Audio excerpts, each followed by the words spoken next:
ये जो घटनाएं मणिपुर में हो रही है, इसको ये हम ना समझे कि उत्तर पूर्वांचल के किसी कोने में हो रहा है, ये भारत में हो रहा है। अगर मणिपुर जल रहा है तो भारत जल रहा है। अगर मणिपुर में आग लगी है तो भारत में आग लगी है।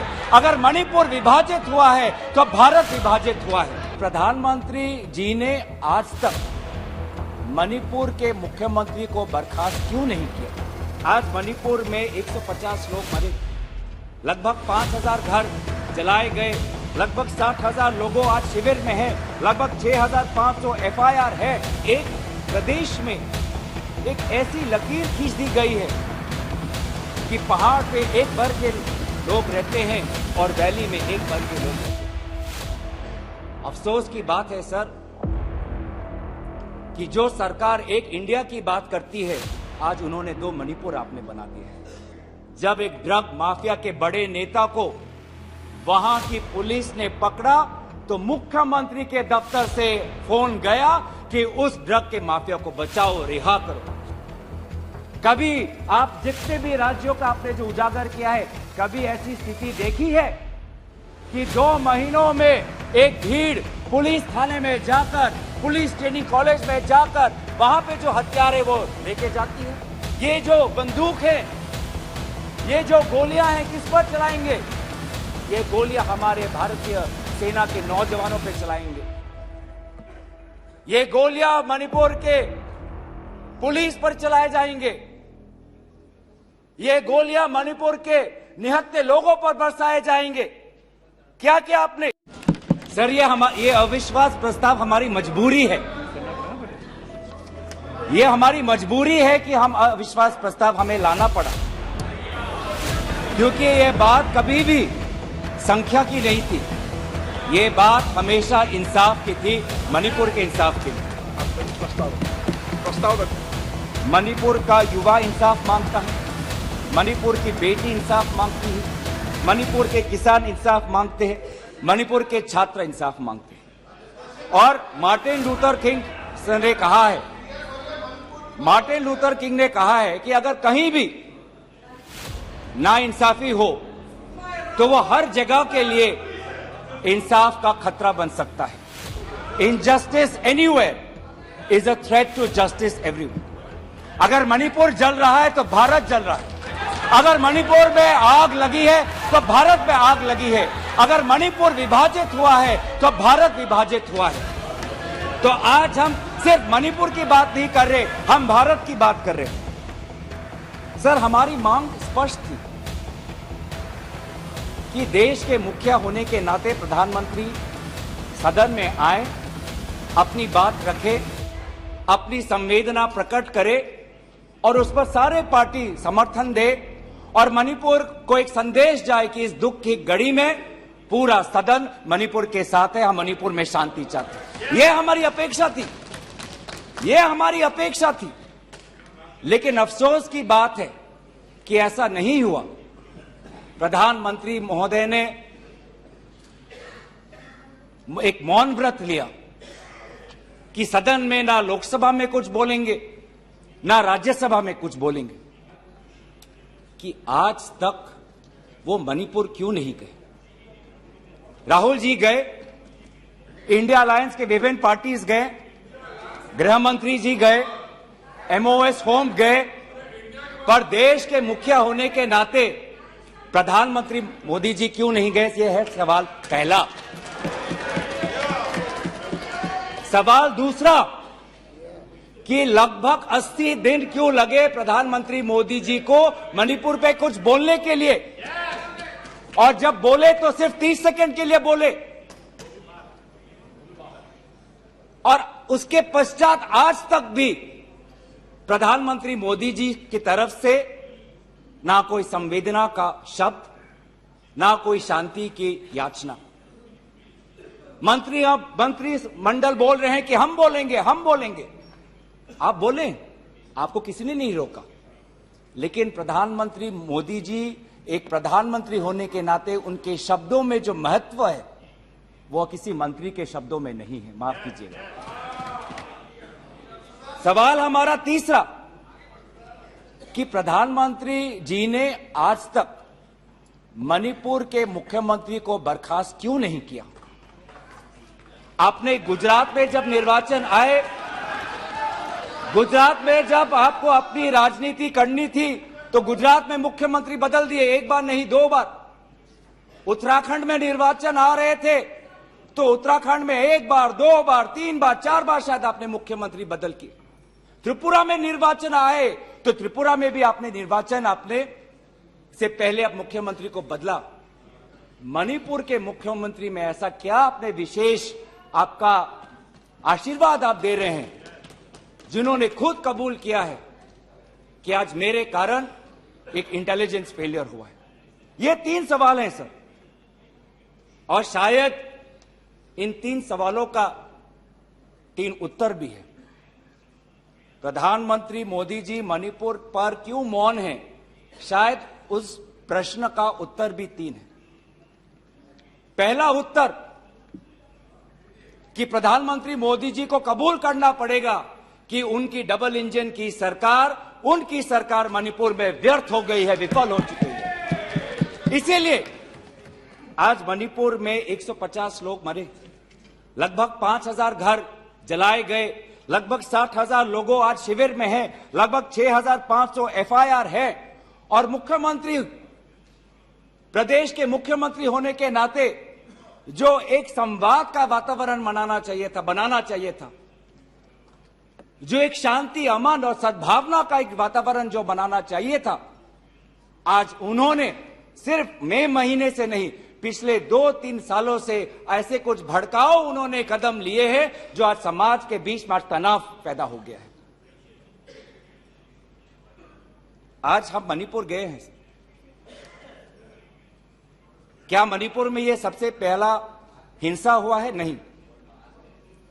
क्या उत्तर पूर्वांचल में यह सबसे पहला हिंसा हुआ है? नहीं। इससे पहले भी हुए हैं, मणिपुर में भी हुए हैं। मैं खुद उत्तर पूर्वांचल का हूं, मैं खुद जिम्मेवारी से कहता हूं कि हुए हैं, लेकिन पहली बार, अरे आप में से तो कोई गया भी नहीं, आप क्या जानेंगे? पहले जाओ और फिर हमें परामर्श दो, पहले आप लोग जाओ। सर हम गए और बहुत दुख हुआ कि हमने समाज में 2 वर्गों के बीच ऐसा बंटवारा, समाज के 2 वर्गों के बीच हृदय में इतना आक्रोश, इतना गुस्सा हमने पहले कभी नहीं देखा। हमने पहले कभी भी नहीं देखा कि आज समाज का एक वर्ग दूसरे के प्रति बदले की भाषा का प्रयोग कर रहा है। हमने कभी भी नहीं देखा कि एक प्रदेश में एक ऐसी लकीर खींच दी गई है कि पहाड़ पे एक वर्ग के लोग रहते हैं और वैली में एक वर्ग के लोग रहते हैं। अफसोस की बात है सर कि जो सरकार एक इंडिया की बात करती है, आज उन्होंने 2 मणिपुर आपने बना दिए हैं। आपके राजनीति से 2 मणिपुर आज बन गए। मैं मणिपुर के मुख्यमंत्री को, इस सदन से पूर्व प्रधानमंत्री वाजपेयी जी की राजधर्मों को याद करने के लिए सलाह दूंगा, जिन्होंने कहा कि राजा के लिए, शासक के लिए प्रजा में भेद नहीं हो सकता, ना जन्म के आधार पर, ना जाति के आधार पर, ना समुदाय के आधार पर।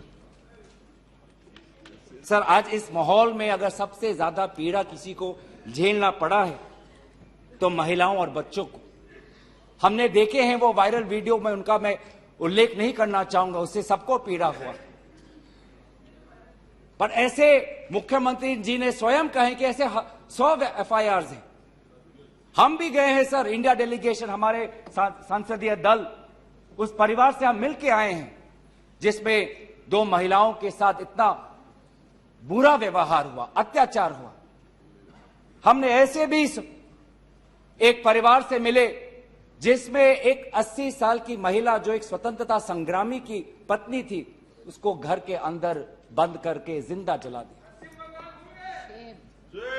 जो 2 महिला जिसको लेकर आज सुप्रीम कोर्ट तक ये बात गई है, उसमें से एक महिला का पति कारगिल में हमारे देश के लिए हमारी सीमा को सुरक्षा कर रहा था। वो कारगिल का जवान बोल रहा है मैंने देश को बचाया, पर मैं अपने घर और अपने परिवार को नहीं बचा पाया। जब हम उनसे मिलते हैं तो हमको क्या कहें? आप लोग कहते हैं हम फोटो ऑप करने गए थे। सर, दुख के समय में संवेदना उनको देने गए थे। आज महिलाओं, बच्चों के साथ आऊंगा, अब सारे बातों पे आऊंगा, सब पे आऊंगा। धर्मीय जगह को भी बख्शा नहीं गया। धर्मीय अनुष्ठान पर भी आज भीड़ घुसी और उसका असम्मान किया। आज इंटरनेट नहीं है। आप कहते हैं कि सब नॉर्मल है, स्थिर है। आज भी इंटरनेट नहीं है, बच्चे स्कूल नहीं जा पा रहे, लोग अपनी बातें नहीं रख पा रहे। आज भी कितनी महिलाओं पर अत्याचार हुआ है, वो अपनी बात ही नहीं रख पा रहे। वो तो वीडियो वायरल हो गया, नहीं तो मुझे लगता था कि आज तक प्रधानमंत्री मोदी जी मौन रहते अगर वीडियो वायरल नहीं होता। पर ऐसे हजार से ऐसे अत्याचार हुए। लेकिन वहां के मुख्यमंत्री क्या कहते हैं? अभी ड्रग्स के ऊपर वो बोलते हैं कि ये सब ड्रग्स के लिए हुआ है। अध्यक्ष महोदय, बहुत गंभीर पूर्वक मैं ये बात अपने आपके समक्ष सदन में रख रहा हूं कि मणिपुर के मुख्यमंत्री के कार्यालय से जब एक ड्रग माफिया के बड़े नेता को वहां की पुलिस ने पकड़ा तो मुख्यमंत्री के दफ्तर से फोन गया कि उस ड्रग के माफिया को बचाओ, रिहा करो। और वो ड्रग का माफिया कौन था?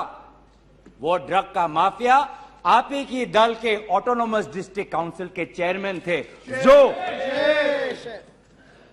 वहां पे जब इटोचा सिंह को पकड़ा गया, लोयांग नांगबंग इटोचा, जब इस व्यक्ति को पकड़ा गया तो मुख्यमंत्री के दफ्तर से फोन गया कि इसको रिहा करो। और ये इटोचा कौन है? वहीं के राज्य सरकार के पीएचई मिनिस्टर सुशील द्रो के भाई हैं। आज ये इन सरकार राज्य में ड्रग्स की बात करते हैं, ड्रग्स के साथ मुख्यमंत्री महोदय के दफ्तर का ताल्लुकात है।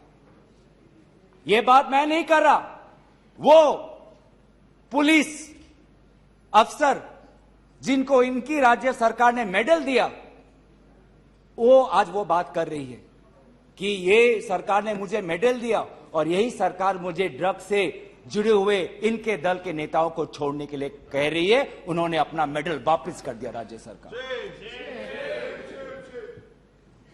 पॉपी फार्मिंग की बात करते हैं।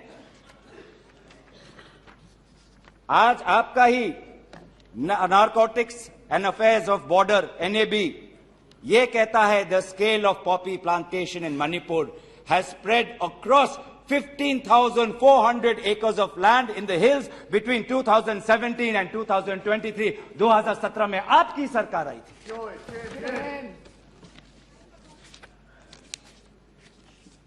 आज इंडियन फॉरेस्ट सर्वे रिपोर्ट 2021 में कहता है that within 2 years time the forest area of Manipur has decreased by 248.63 square kilometers। ये आपके सरकार के नजर के सामने वहां के जंगलों को काटा जा रहा है और पॉपी फार्मिंग को बढ़ावा दिया जा रहा है।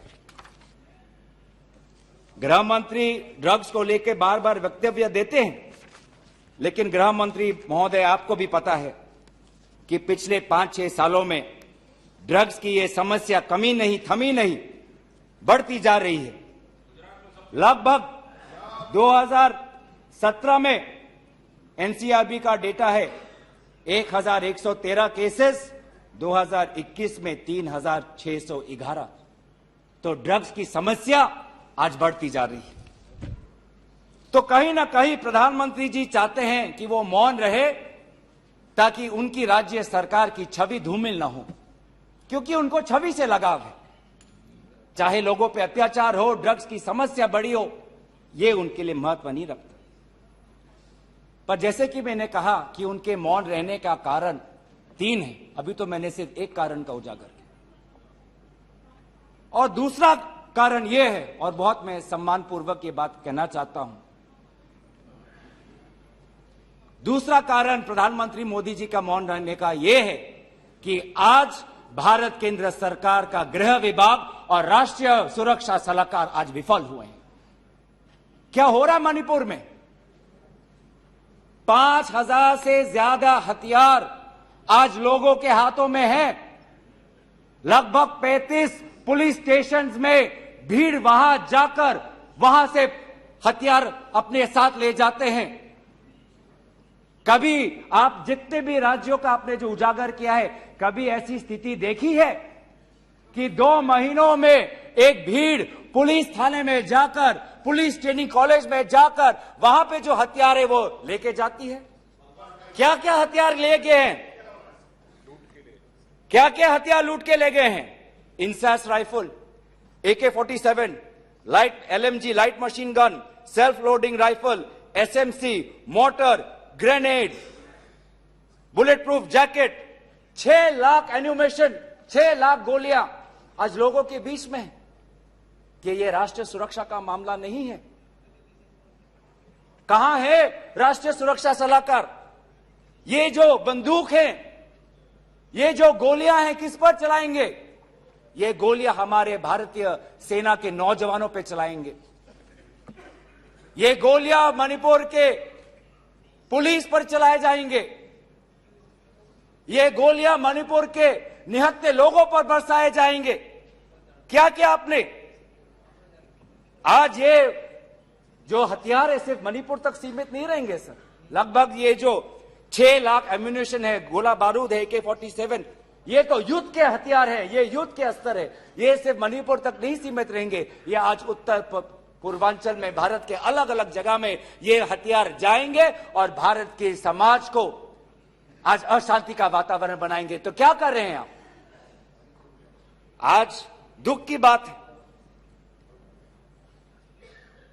कि अभी मुख्यमंत्री पहले तो समाज पर दोष ठहरा रहे थे, अब मुख्यमंत्री, मणिपुर के मुख्यमंत्री केंद्र सरकार और असम राइफल्स पे आज निशाना साध रहे हैं। आज ही हमें सुनने में मिला कि असम राइफल्स, जिसको जिम्मेवारी दी गई है देश को, लोगों को बचाने के लिए, उनको हटाया जा रहा है। मुख्यमंत्री के घर के जो विधायक हैं, मैं उनका नाम नहीं लूंगा, वो पूछते हैं कि इतने हथियार कहां से आए? क्या कर रही है केंद्रीय शासित सुरक्षा दल? ये असम राइफल्स किसके अनुसार काम करता है? ये असम राइफल्स गृह विभाग के मंत्रालय से इनको निर्देश दिया जाता है। तो एक ऐसी व्यवस्था बन गई है मणिपुर में कि मणिपुर के पुलिस आज असम राइफल्स के जवान पर उंगली उठा रहे हैं। असम राइफल्स के जवान आज मणिपुर के पुलिस पर उंगली उठा रही है। ये बना है 21वीं सदी के भारत में। ऐसे हम समाधान कर रहे हैं पिछले 3 महीनों से। आज सुप्रीम कोर्ट ने जो जांच कमेटी बैठाई, उससे साफ साफ साबित होता है कि सुप्रीम कोर्ट ने भी आज केंद्र सरकार और राज्य सरकार के जो काम है उसको स्वीकार नहीं किया है। आज इसीलिए कमेटी बैठाई गई है। मैं पूछना चाहूंगा कि गृह मंत्री, आपने एक 51 मेंबर्स का कमेटी बैठाया, कितने बार वो कमेटी बैठी? आप 3 दिन थे, आप वहां पे गए, 51 आपने एक पीस कमेटी बैठाई, अच्छी बात है, लेकिन वो कमेटी आज तक असफल रही। गृह मंत्री ने कहा कि मैं 15 दिन बाद में आऊंगा, पर गृह मंत्री 15 दिन हो गए हैं पर मणिपुर में दिखाई नहीं दिए। जब एक suspended insurgency group UKLF, united Kuki liberation front का चेयरमैन SS हाउकेप लीगल बयान में, एफिडेविट में यह बात कहता है कि भाजपा ने 2017 और 2019 के निर्वाचन में एक उग्रपंथी संगठन का उन्होंने सहयोग लिया। एक लीगल एफिडेविट में यह बात लिखा है। यह है इनका राष्ट्रवाद, यह है इनका राष्ट्रवाद। जो राष्ट्रवाद देश की अखंडता को आज सत्य के दांव पे आज भूल चुका है। यह राष्ट्रवाद है कि जो आज देश की अखंडता के साथ खिलवाड़ कर रहा है।